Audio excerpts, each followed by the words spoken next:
Alright, hey guys, so today's video is going to be talking about how I afford to travel, and maybe if you're watching this and you're interested in traveling, maybe some tips that you can do to help you afford to travel.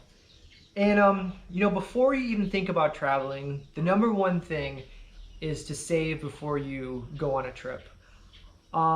If you watched the live stream today, I talked about, I didn't even get to travel until I was like 28, 29 years old. That was my first solo trip. Before that, I was working. I didn't have enough money to travel. Like little trips I'd take with my dad, like hiking and take road trips to like different states in my own country. But this is talking about like solo trips outside the country. So that was the first time when I was around 28, 29 years old. I went to New Zealand and Australia. But I didn't just jump on a plane and go. That was like my whole life savings. Not my whole life, but I made sure I had enough to go to the country to do what I wanted, and to have emergency funds, because that's kind of important. You just don't want to go to a country with no money. You got to make sure you have money for emergency places to stay, to eat. It's just being like a responsible traveler. You don't want to go somewhere, just not have enough money to do things. At least you need money to survive, for travel, to stay, and things like that.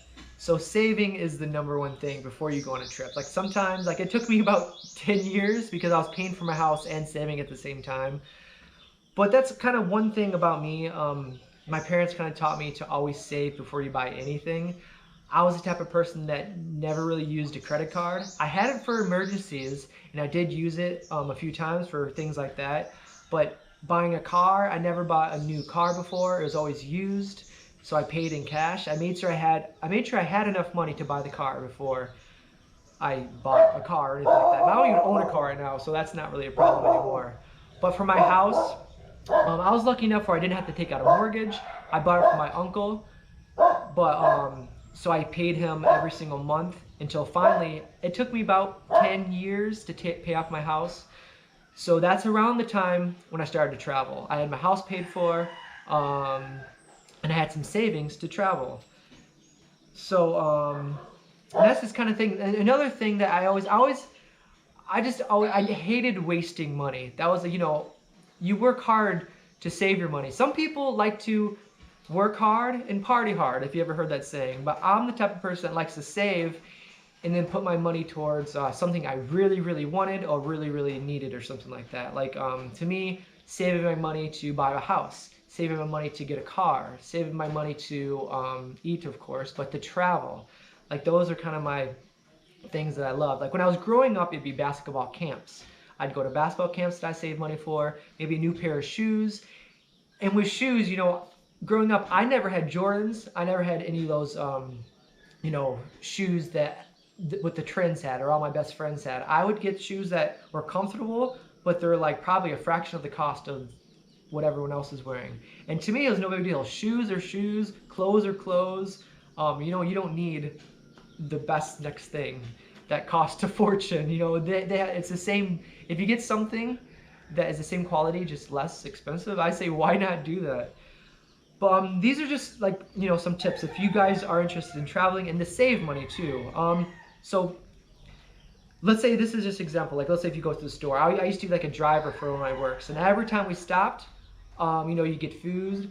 Some people get like snacks, get drinks. I never got drinks or snacks. When I was at home, I brought my own things. I bring like nuts and raisins and just kind of eat that along the way, instead of going to the grocery store and getting a candy bar or getting a soda or getting a Gatorade. And that might not sound like much, but just think if you do that every single day, that's like, $2 every single day. If you times that by a year, that's like over $600 or $700, which you could have saved. And that's just one small example. That's just like getting a candy bar every day, or a Coke or a coffee. Just think if you save that money. Like let's say if you go to a restaurant, instead of buying a soda or a drink, get a service water that is absolutely free. And this is an example. I'm thirsty right now. I'm getting a drink, but look at this water bottle. I fill this up every single day instead of buying a new one every single day. So that saves you another, couple dollars, maybe $1. I'm not sure exactly, but that's just little things. If you add up all those little things, it can be like $1,000 at the end of the year. That is like You can put that towards traveling or put that towards something else that you really enjoy. Sorry, I get really thirsty when I talk. But so those are kind of just small examples. Like growing up, a lot of my friends would go to bars, out to eat to restaurants, all those different things. I was never that type of person. I just, figured it was a waste of money. It was go to bars and go to restaurants, all the things when you can just eat at home. Don't get me wrong. I did like to go out and do certain things like concerts. I love going to concerts, watching music, the live interaction with Blink-182. It was cool because when I went to my first concert, I saw Blink-182. That's my favorite band, if you guys don't know who that is. Anyway, when I was in Australia, I spent the money and bought a ticket to go see Blink-182 in Australia, and that was so cool. So things like that, like, let's say that if you don't, all those little things I talked about saving money, those things, I splurged a little bit to go see a Blink-182 concert in Australia. Like those little things add up until you can buy something big like that. So those little things do add up. So it might not seem like much. So, I just get a coffee today. I just get a coffee or a candy bar or those things. But if you add it up until the end of the year, that really does add up to a lot of money. But so those are some tips. I'm gonna go through some kind of working history. If anybody is kind of interested in this, just to kind of give an example. Like I started working pretty young. Around 95, I think I was around 5th grade, I started a little mowing business, mowing lawns. And I know you can't do this everywhere around the world. I'm very fortunate that I was in a neighborhood where there's many houses nearby because I couldn't drive at that age. That's 11 or 10 years old. I couldn't drive, so I just got my lawnmower and I walked it to house to house to house and asked people if I could mow their lawns. And I did that every summer. We have seasons where I'm from, so I couldn't do it all year long. But I mowed lawns all summer long. When most kids were maybe out playing games, I was mowing lawns almost every day. And then, I saved that money for shoes, for basketball camp, for, different things like that. And then in the winter time, since we did have seasons, summer would turn to fall. So in the fall time, I would rake lawns and, different things like that. And in the winter, I would shovel. And in the spring, just different things like that. Probably gardening in the spring, but every season you had something to do. So, that's kind of, so I started around 11, 10 years old. I did stuff before that, but it might have been minor stuff. So, and around later on, I was a bus boy. There's many different restaurants downtown where I live. And I was underage, but you could get paid under the table, if you know what that means. So it's kind of, I don't want to get into that, but I dishwashed, I busboyed. If you don't know what that is, it's at a restaurant where I just go after they're done eating. I clean the table, I take all the dishes, and then I give it to the dishwasher, which eventually I was the dishwasher after that. So I was I worked at the restaurants doing that. And then also around that time I was working with my dad. He was a carpenter, laid carpet work. So I helped him with that also when I had time. And then later down the road, those are just some examples of my work I did. Around 19 years old, that's when I started the job that I stayed at the longest. I worked at a job called Loveland White. It's in my hometown. Shout out to you guys, the best bosses in the world. I had 2 of the best bosses, and I worked there for over 10 years. So I started when I was around 19 years old. And then I started that job, and that was around the same time I decided to buy the house that my uncle was selling. So I knew I was going to be at this job for a while, and I knew that it was going to take a while to pay off the house. So that was kind of my next goal. I was like, okay, my goal is to pay off this house. So I worked at this job for over 10 years. And then I also had side jobs. Around that time, I still worked with my dad doing carpentry work. And then I did side jobs like mowing lawns. I tried whatever. I used to go door to door and just ask if they needed anything done, whatever that might be. It could be painting, gardening, any job that they'd want. It'd be moving furniture. I made business cards and I handed it off to people. Little business cards, I had my name, my number, and all the things. I pretty much said, I'll do anything. And you'd be surprised how many calls I did get. I got many, many calls, and for odd jobs. It could be driving people to the airport, washing their windows, anything. So I definitely stayed busy growing up. And then, so around 19 going on, I worked at Level and White, and it's like a furniture design store. We did pretty much everything there. We sold furniture, but it was also antiques. So it was actually really fun. I went with my bosses sometimes to pick out these antiques. And sometimes when they bought them, they might be not in the best shape. So we take them back, fix them up. So I did painting, I did some fixing up to the furniture or the antiques. But then we sold many different things, like for interior, like houses. So I learned how to hang pictures, how to paint there, lay rugs, move furniture. That's probably one of the reasons maybe I have back problems now, is because we would move furniture every single day. We'd lift the heavy furniture, go into the van, and I'd be like slouched down and then putting it in there and then lifting heavy things in and out. Sometimes the high rises, like, 15 stories up or even higher than that. If it doesn't fit in the elevator, we'd have to walk it up. So I did that for over 10 years. And then towards the end, my bosses announced that they were going to retire. So around that time, well, before that, when I was working at the store, I got a second job. I always had more than one job at one time. I'd work at the casino nights there. So I'd work until like 5 o'clock at the furniture store or the antique store.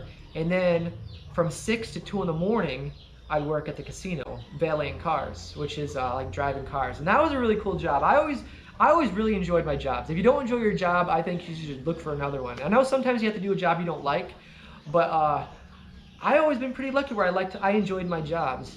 So the valet job, I got to drive every car imaginable. From the really, really good, like Vipers, Lamborghinis, Maseratis, to the really, really bad, like people living in the cars where they just eat pizzas, chickens, and just throw it in the back. So some of these cars I got into, you could just tell that they live in their car. Like I'm just, you know what I mean?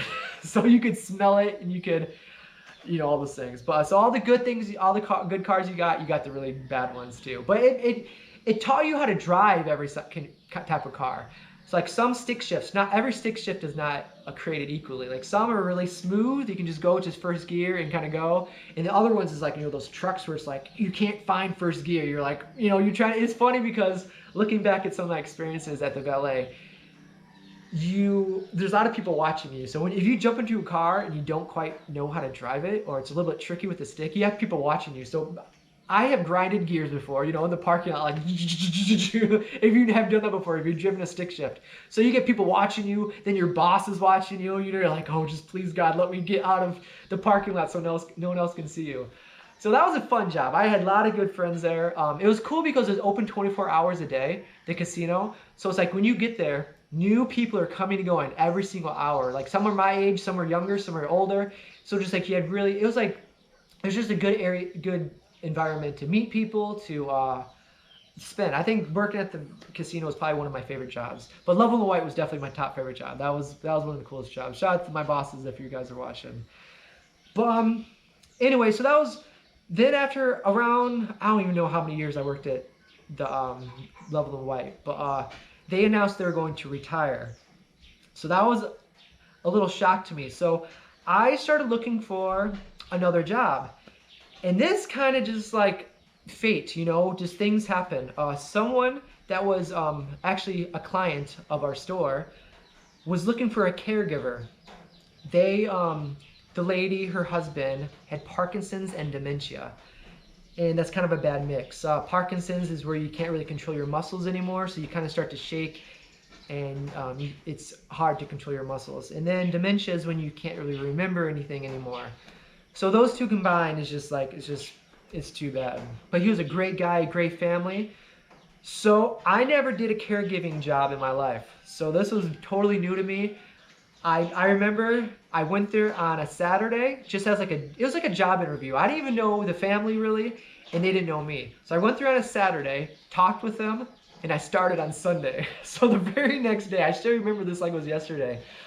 So the next day, I don't want to get into all the details, but I pretty much had to do like everything. I had to give him a bath.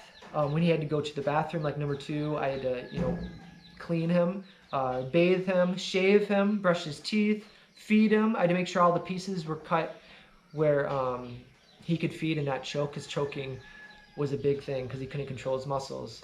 I had to cook for him, make his coffee, all those things. But it was such a great experience. Like, he was such a great guy and a great family. And then another thing connected to this job is that the family, the person I was taking care of, they owned a movie theater. So they asked me if I wanted to work nights doing the movie theater. And I said, yeah, why not? I'll give that a try. So this is a busy time. Even though my bosses announced their retirement, they still had like another year or something like that, because they still had to do a lot of things. They just wanted to announce it to me so I could find work. So anyway, during this time, I would work mornings doing the caregiver. So like, let's say 6 in the morning till the time I had to go to my other job. So I work in the morning doing there. Then I worked all day doing the other job, the interior design store. Then at nights, I'd work at the movie theater. So I had a very busy schedule. And along with movie theater, I wanted to make sure I was okay if they retired. I didn't know when they were going to retire. So I got a few other jobs. I was also, during that same time, I was a pizza delivery guy. So I was delivering pizzas. The nights I didn't work at the nights I didn't work at the theater, because that wasn't every single night, I would deliver pizzas. So that was like at the same time. So that was quite a year. That was almost a year.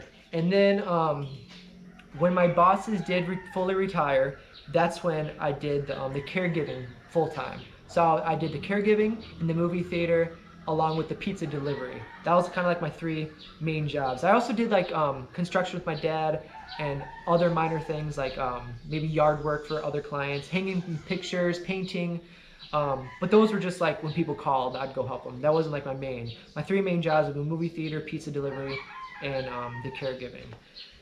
So that was pretty much it. And then sadly, the person I was taking care of, I think it was almost a year I worked for him, and then sadly he did pass away. And that was, my daily routine was I'd go on to his house, his wife would maybe go swimming or exercise. And that morning it just kind of worked out. Sometimes she would leave and I'd wake him up by myself. I'd just wake him up and we start the day.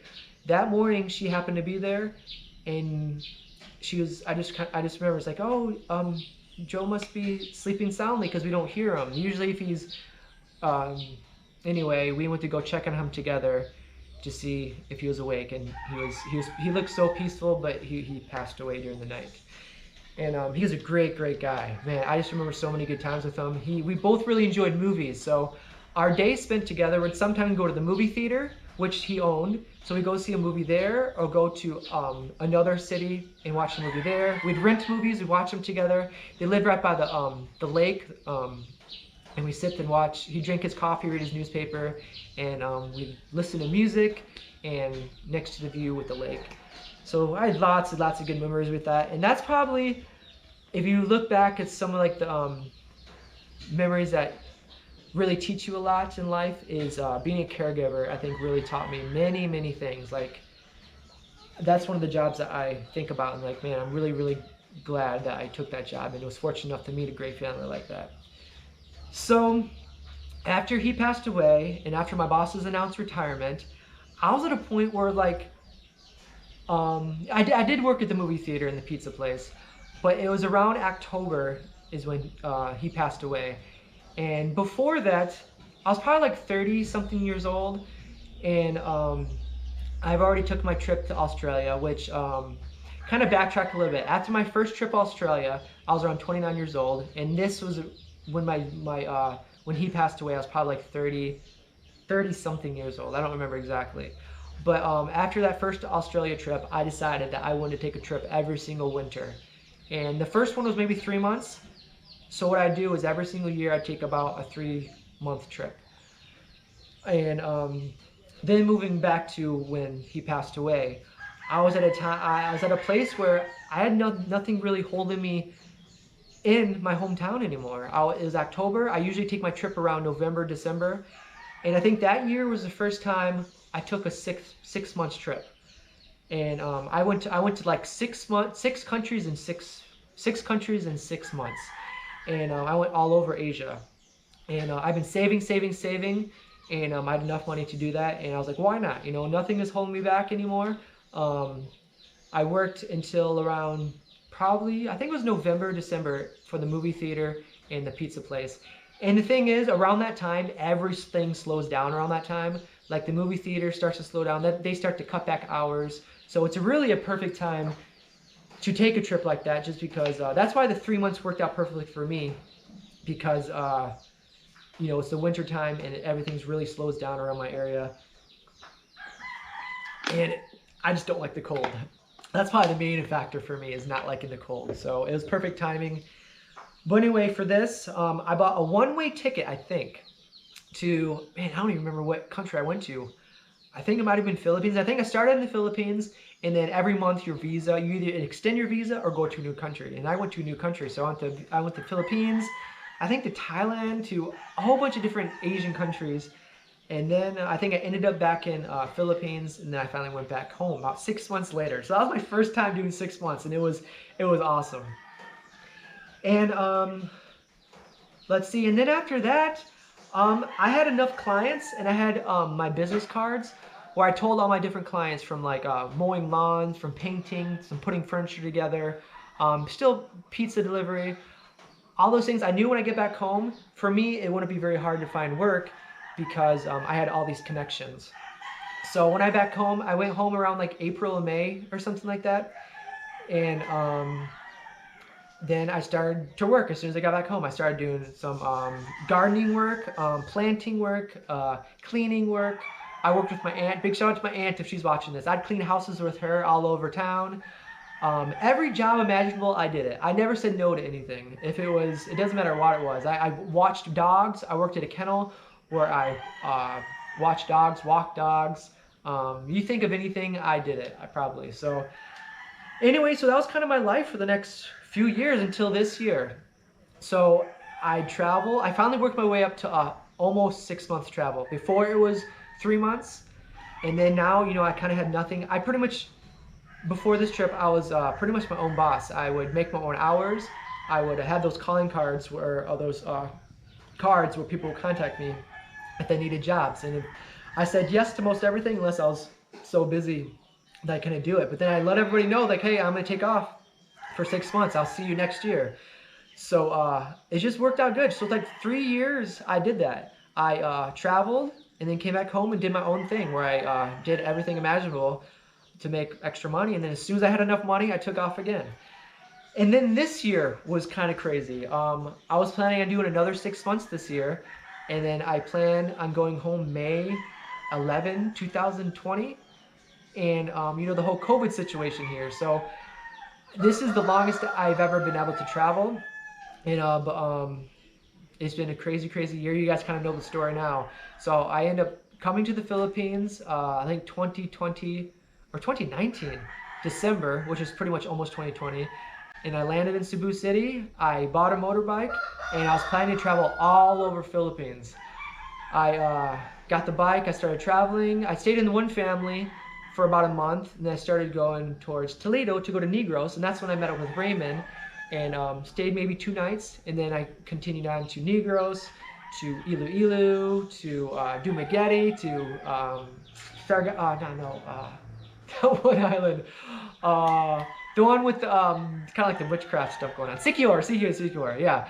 And then I came back, and I started coming back up. I was gonna meet Raymond again. This is around March, I believe, and to do some traveling with him. And that's when the whole COVID thing broke out. And then he invited me back with his family. And then the rest is pretty much, you might know the story. If you don't, I went back with him. He said, hey man, while this all blows over, because we're about to go traveling together, he said, why don't you just come stay at my house for, you know, maybe like a week or two. Like people, they kept saying on the news, like, yeah, we're going to have a lockdown for a week or something, and then things will probably get back to normal. Like no one had any idea it was going to turn out the way it did. But you know, a year and a half later, almost 2 years coming up, I'm still here. And if it wasn't for my habits of saving, you know, of all those different things that I already mentioned, I made sure there's a cushion in my bank account. So that's how It's just going back to make sure you have enough money to travel for emergencies, and this is kind of emergency. So that's kind of how I am able to afford to travel. So I guess that's about it. That's kind of my traveling history up until now and my work history. So if anybody else has any more questions about traveling or tips about what they can do to afford to travel, hopefully I covered that. But kind of the main things is like, just don't buy those things just because they're new, they're fancy, because everyone has it. Just, you don't need the newest car, you don't need the newest shoes. Every time you go out to eat, if you want to save some money, get water instead of, a drink. Don't go out to bars. You can go have fun, but just don't do it all the time to save extra money. Just those little things do count in the long run. If you spend something every day, if there's a habit that you spend, get a coffee every day or get something every day. I mean, if you times it by a whole year, that really does add up. And, traveling doesn't have to be expensive. You can stay with locals, you can stay in hostels. I remember one time I was in Manila, I found one that was like, I think about $1 a night or something like that. And you did have to stay with many, many people, but that's kind of part of the fun. You get to meet many different people. And then when you do want to splurge on yourself, if you do get a room all to yourself, then it feels like, this is nice. I get a whole room to myself. I actually get to watch Netflix, or I actually do things like that. It makes you appreciate the good things. It's like, I don't know. It's just like, to me, I just love traveling so much. So the good with the bad, I enjoy both of them. So, I don't know. I guess that's about it. I don't know what else to really say about that. But if you guys have any more questions about traveling, about other things, maybe other kind of tips that you might want to know, just let me know. But I guess the bottom line is just save, save, save before you travel, and make sure you have a little bit of a cushion before you start to travel. But I guess that's it. I guess that's the end of the video. So you guys take care. God bless, and we'll see you guys tomorrow. Bye-bye.